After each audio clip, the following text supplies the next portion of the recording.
Assalamualaikum warahmatullahi wabarakatuh. Hai anak-anakku yang soleh dan solihah, kelas 4 BMI Muhammadiyah Terpadu Harapan Kota Magelang. Bagaimana kabarnya hari ini? Semoga semuanya dalam keadaan sehat walafiat. Nah, ketemu lagi sama Bu Esti hari ini di pelajaran Akidah Akhlak.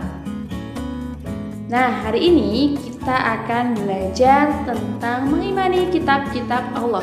Akan tetapi sebelum kita mulai pembelajaran hari ini, mari kita berdoa terlebih dahulu agar hari ini semuanya berjalan dengan lancar. Berdoa mulai.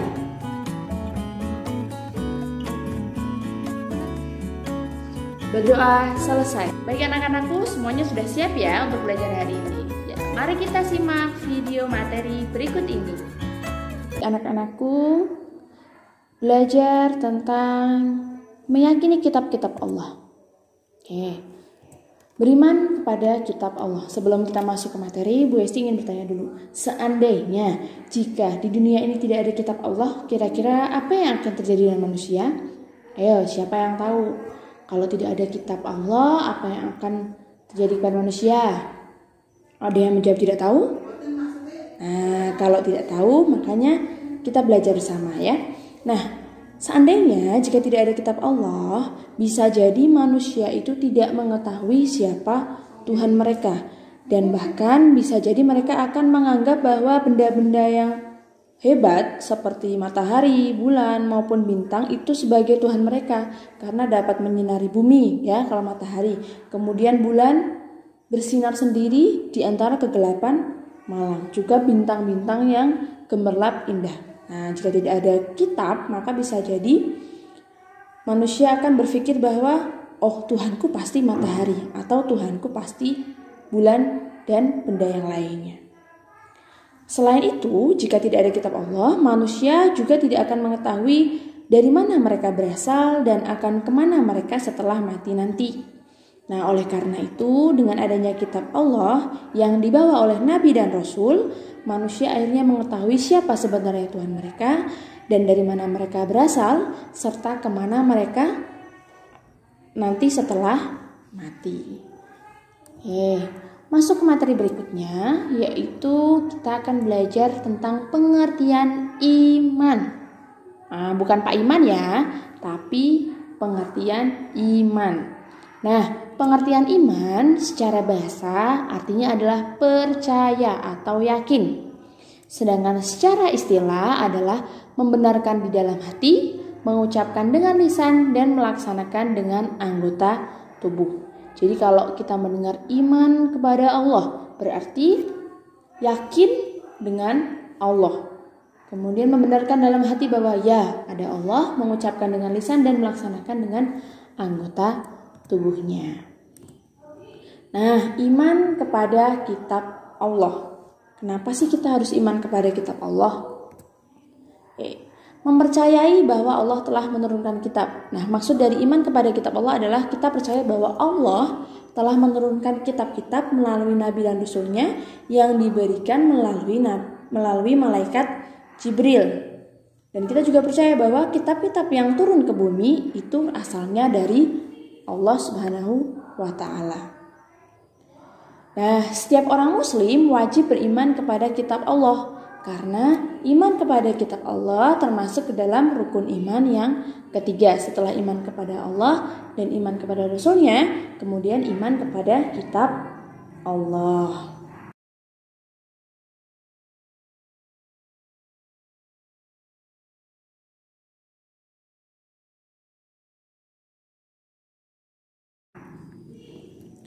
Nah, anak-anakku, bagi umat Islam, beriman kepada kitab-kitab Allah sebelum Al-Quran wajib percaya secara ijmali atau hanya percaya saja. Nah, pasti anak-anak sudah paham ya. Ada banyak sekali kitab yang turun di bumi. Akan tetapi kita wajib atau yang paling kita kenal itu ada 4 kitab suci. Nah, yang lainnya turun sebelum Al-Quran. Bagi umat Islam yang beriman pada kitab-kitab Allah, maka hanya boleh percaya kepada kitab-kitab sebelum Al-Quran secara ijmali, hanya percaya oh iya dulu ada kitab-kitab sebelum Al-Quran, tapi bukan berarti kemudian mengimani isi dari kitab tersebut. Nah, kenapa demikian? Karena Al-Quran merupakan kitab terakhir yang Allah turunkan untuk menyempurnakan kitab-kitab sebelumnya. Jadi mulai dari kitab yang pertama hingga Al-Quran, karena Al-Quran ini adalah kitab terakhir yang diturunkan melalui Nabi Muhammad Shallallahu Alaihi Wasallam yang diberikan melalui Jibril. Nah, jadi Jibril menyampaikan wahyu kepada Nabi Muhammad yang diutus oleh Allah. Kemudian Nabi Muhammad menerima wahyu dan akhirnya sampai hari ini kita mengetahui adanya Al-Quran. Nah, jadi Al-Quran itu adalah penyempurna dari semua kitab yang sudah Allah turunkan. Oleh karena itu, bagi umat Islam hanya wajib mengimani kitab Al-Quran. Untuk kitab-kitab yang lain hanya cukup percaya adanya saja tanpa mengimani isinya. Ya. Nah, tadi kita sudah belajar tentang mengimani kitab selain Al-Quran hanya secara ijmali atau percaya saja. Nah, kita akan belajar nama-nama kitabnya yang sudah Allah turunkan. Sebenarnya untuk kitab-kitab suci yang Allah turunkan kepada manusia itu banyak sekali, sesuai dengan jumlah para nabi dan rasul yang Allah utus. Nah, karena Allah itu mengutus seorang rasul di setiap zaman dan tempat yang akhirnya ditutup oleh Nabi Muhammad SAW sebagai nabi akhir zaman. Nah, untuk jumlah pasti kitab-kitab yang sudah Allah turunkan itu kita tidak mengetahui. Hanya saja kita wajib untuk mengetahui 4 kitab suci. Nah, apa saja? Yang pertama adalah kitab Taurat. Yang kedua adalah kitab Zabur. Yang ketiga adalah kitab Injil. Dan yang keempat adalah Al-Quran. Nah, Al-Quran ini yang wajib kita imani saat ini. Nah, kita juga wajib tahu kitab-kitab ini diturunkan melalui Jibril kepada Nabi dan Rasul siapa saja. Oke, kita bahas dari kitab Taurat. Kitab Taurat diturunkan melalui Jibril kepada Nabi Musa alaihi salam. Yang dijelaskan ada di dalam Al-Quran dalam surat Al-Maidah ayat 43 dan 44. Kemudian kitab Zabur diturunkan melalui malaikat Jibril kepada Nabi Daud. Nah, dijelaskan juga di dalam Al-Quran pada surat An-Nisa ayat 163.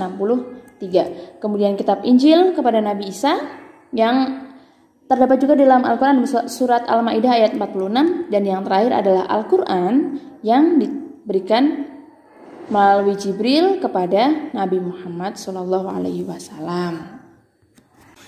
Jadi anak-anak, semua kitab-kitab yang diturunkan Allah dan siapa saja Rasul yang mendapatkan amanah untuk menyampaikannya sudah tercatat di dalam Al-Quran. Nah, pasti ada yang bertanya, Bu, dari tadi kok kita diminta untuk iman kepada kitab Allah terus? Lalu bagaimana cara kita beriman kepada kitab Allah? Nah, cara mengimani kitab Allah yang pertama adalah mempercayai seluruh kitab datangnya dari Allah. Nah, jadi kita wajib percaya bahwa semua kitab yang turun di bumi ini itu asalnya dari Allah Subhanahu wa Ta'ala. Yang kedua adalah mempercayai nama kitab yang dijelaskan dalam Al-Quran.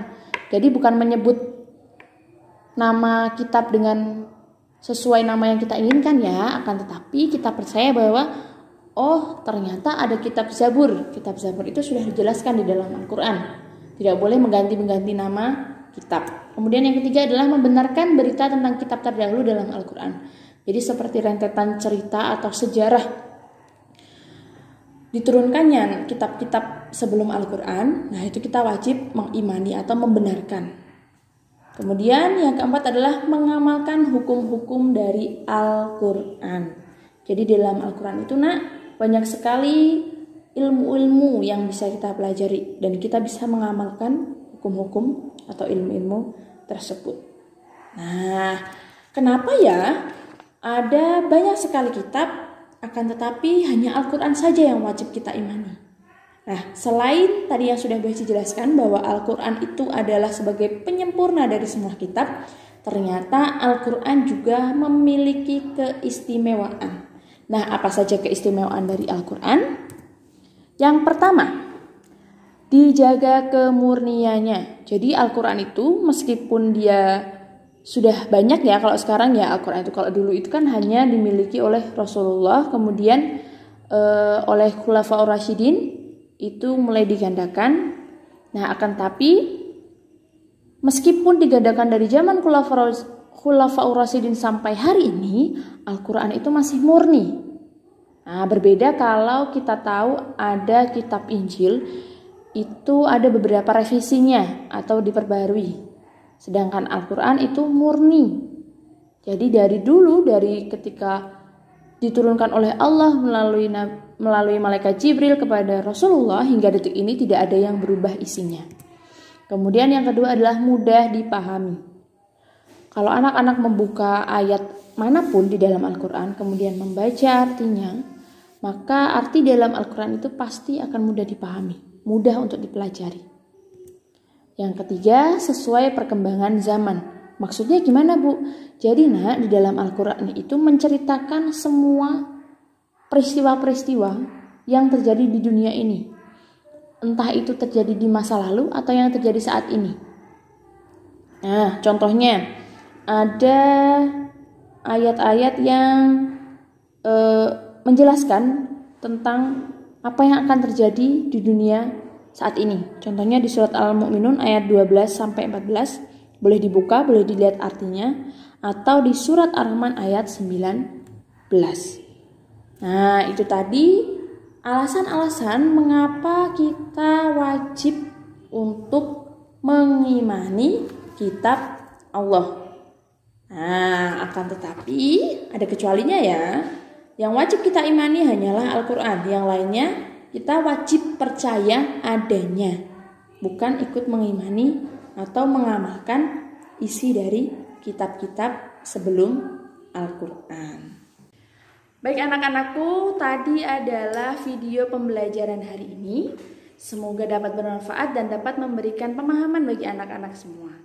Selamat belajar dan tetap jaga kesehatan, serta jangan lupa ibadahnya. Wassalamualaikum warahmatullahi wabarakatuh.